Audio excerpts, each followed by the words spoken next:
Assalamualaikum warahmatullahi wabarakatuh. Perkenalkan, nama saya Pradai Lisa dengan NIM 22002041 dari kelompok 2 akan membahas materi tentang dasar-dasar analisis sistem. Dosen pengampu yaitu Bapak Dr. Ahmad Sabandi MPD dan Bapak Hadi Afriansa MPD. Di sini saya akan menjelaskan tentang dasar-dasar analisis sistem.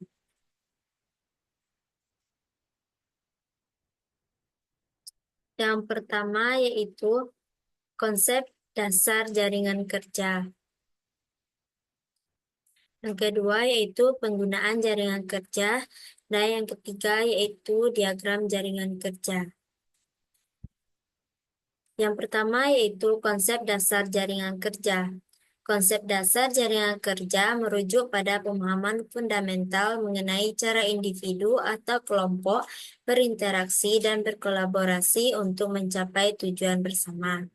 Jaringan kerja dapat diartikan sebagai sekumpulan hubungan yang terbentuk antara orang-orang, baik dalam konteks profesional maupun sosial, yang memungkinkan pertukaran informasi, sumber daya, dan dukungan.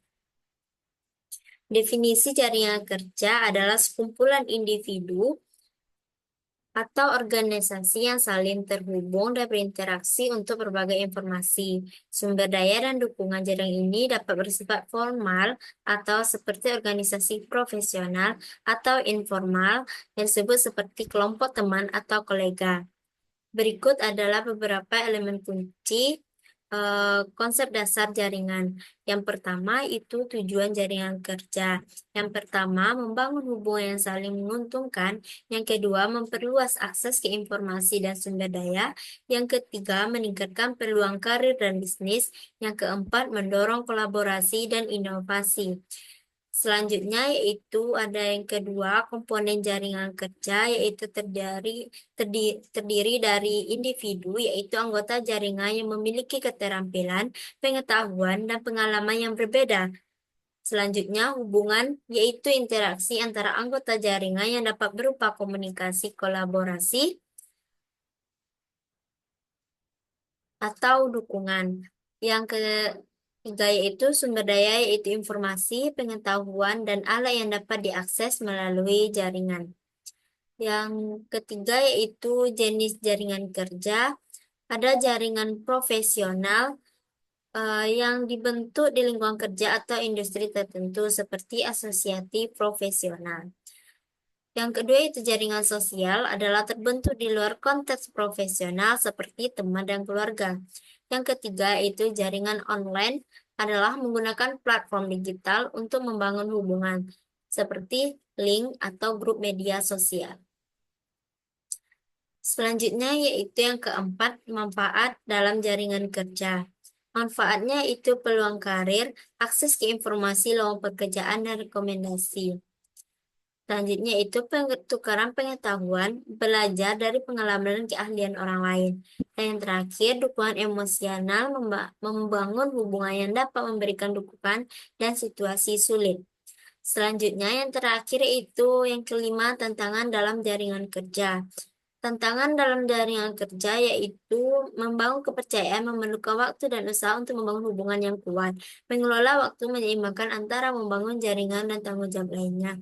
Dan selanjutnya itu menjaga hubungan memerlukan upaya berkelanjutan untuk mempertahankan koneksi. Materi selanjutnya yaitu penggunaan jaringan kerja. Jaringan kerja adalah cara grafis untuk menggambarkan kegiatan-kegiatan dan kejadian yang diperlukan untuk mencapai harapan suatu proyek. Jaringan kerja menunjukkan susunan logis antar kegiatan, hubungan timbal balik antara pembiayaan dan waktu penyelesaian proyek, serta berguna dalam merencanakan urutan kegiatan-kegiatan yang saling tergantung yang dihubungkan dengan waktu penyelesaian proyek yang diperlukan.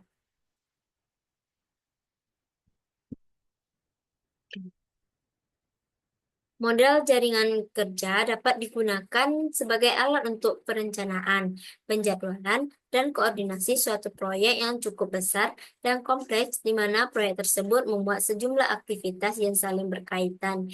Yang pertama yaitu sistematika proses penyusunan jaringan kerja. Yang pertama, mengkaji dan mengidentifikasi lingkup proyek, menguraikan atau memecahkan menjadi kegiatan atau kelompok kegiatan yang merupakan komponen proyek. Selanjutnya, yaitu yang kedua, manfaat network planning. Manfaat network planning, yaitu yang pertama, perencanaan suatu proyek yang kompleks. Yang kedua, dan pekerjaan-pekerjaan sedemikian rupa dalam urutan-urutan yang praktis dan efisien. Yang ketiga, mengadakan pembagian kerja dan tenaga kerja dan dana yang tersedia. Selanjutnya yaitu diagram jaringan kerja. Diagram jaringan kerja atau network diagram adalah representasi visual dari hubungan antara berbagai kegiatan atau tugas dalam suatu proyek. Model jaringan kerja dapat digunakan sebagai alat untuk berencana penjadwalan dan koordinasi suatu proyek yang kompleks dengan sejumlah aktivitas yang berkaitan.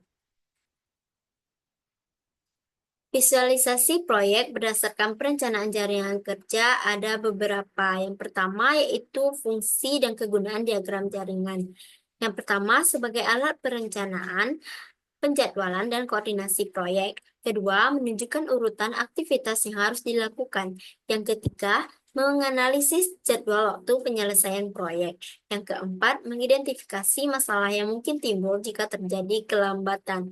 Yang kelima, menentukan probabilitas selesainya proyek. Yang keenam, memperkirakannya biaya yang diperlukan untuk mempercepat penyelesaian proyek. Yang ketujuh, menentukan kegiatan-kegiatan yang paling mendesak atau kritis dan pengaruh keterlambatan dari suatu kegiatan terhadap waktu penyelesaian seluruh proyek. Yang kedua yaitu langkah-langkah analisis jaringan kerja proyek. Langkah-langkah analisis jaringan kerja proyek yaitu yang pertama mengidentifikasi semua aktivitas dan waktu yang dibutuhkan untuk menyelesaikan aktivitas tersebut. Selanjutnya, yang kedua, menetapkan urutan pengerjaan dari aktivitas-aktivitas yang telah direncanakan.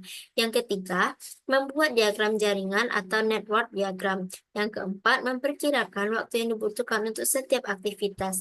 Yang kelima, menetapkan lintasan kritis atau critical paths. Yang keenam, melakukan pembaharuan diagram sesuai dengan kemajuan proyek.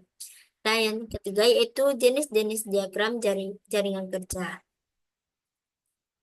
Jenis-jenis diagram jaringan kerja yaitu seperti yang pertama CPM atau disebut dengan Critical Path Method. Metode untuk menentukan waktu penyelesaian proyek secara keseluruhan, di mana perkiraan waktu untuk menyelesaikan suatu aktivitas diketahui dengan pasti. Selanjutnya itu PERT atau disebut Program Evaluation and Review Technique. Digunakan untuk waktu yang diperlukan untuk menyelesaikan suatu aktivitas tidak dapat diketahui secara pasti. Yang ketiga yaitu PDM atau Precedence Diagram Method. Metode yang menghasilkan jaringan kerja yang relatif sederhana dibandingkan CPM atau PERT. Penggunaan untuk kegiatan yang perlu dipecah-pecah menjadi subkegiatan.